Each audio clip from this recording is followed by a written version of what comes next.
and that is Ohio State. Why does Ohio State suck? They start a dude who's 6'6" and a dude who's 6'7" down low. Now, the 6'6" dude, E.J. Liddell's a bad man, but you can overwhelm them inside. And we talked about it. Point guard play. I like C.J. Walker. He's my guy from Indianapolis. He's not dynamic. The sum of their parts or the whole is far greater than the sum of their parts. But man, like, I don't think they're a top 10, top 15 talented team in the country. Mm-hmm. They've just played that. They've played to that level. But I just don't know if they have the horses. Like, at the end of the day, the best play in the history of basketball is to have better players play. And I'm not sure that they can run that one very often. They don't have dudes to make dude plays? I mean, no. There's only so many mismatches they can take advantage of until they run into a team that's like just infinitely more talented than they are. Right. Like, you talk about it all the time with Ohio State. It's just I mean, you kind of hit the nail on the head. They're really good shooting. I'm worried about them defensively. I also worry about teams where your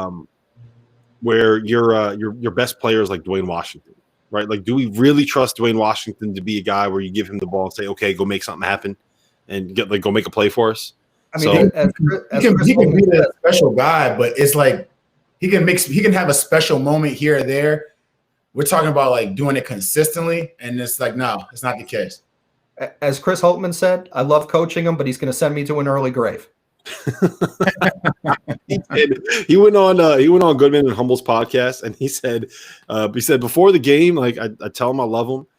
During the game, we have some really, really hard conversations, and then after the game, I tell him I love him again. Perfect relationship, man. That's the way it's supposed to be. The funniest one was when he went to go double team. Who was that against? Was that Michigan?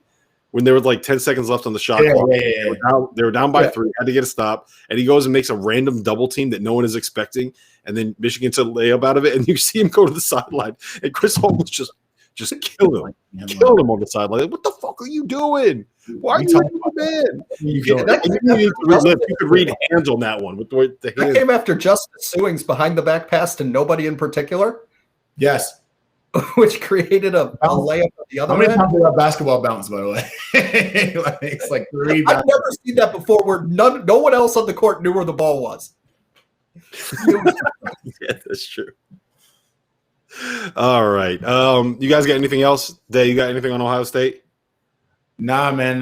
Like I was saying before, man, I just don't see them. I love E.J. Liddell, but unless he's just going to get 6'10", 6'11", to match up with him every time so he can get to that mid-range and just play, they're going to have trouble even further down the line. So, yeah. All right. So, next up, I'm going to go with Alabama.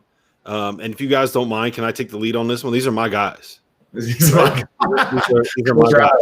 my guys. I recruited these. Yeah, I recruited them. I told Nate Oates how to make everything happen. His idea to shoot nothing but threes and layups was mine. I'm taking entire credit for this team and for this roster.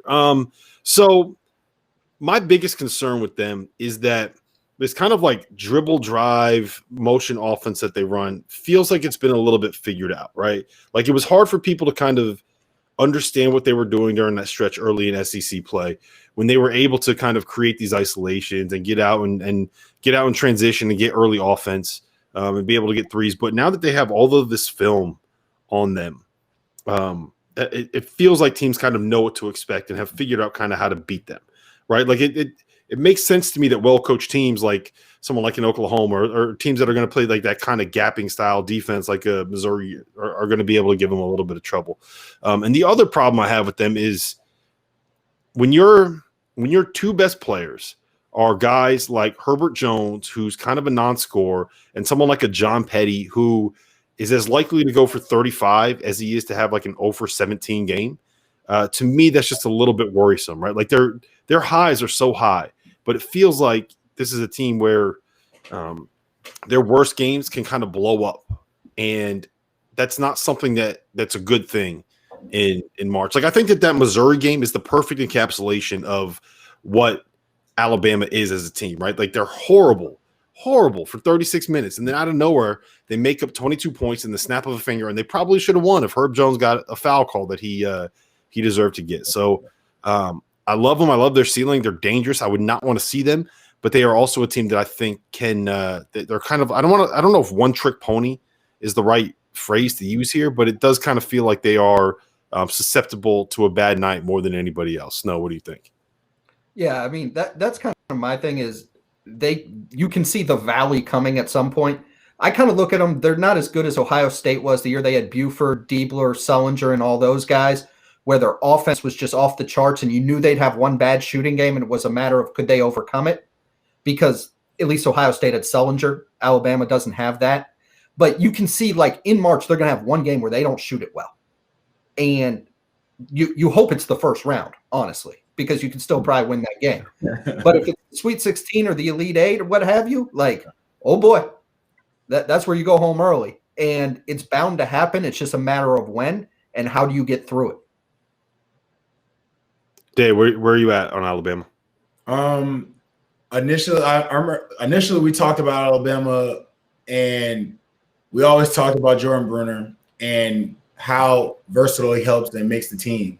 You know, having a 5-minute can go out there and shoot the ball, and you know they have Herbert Jones and they have Petty and they have all these pieces, and they're that much more dangerous.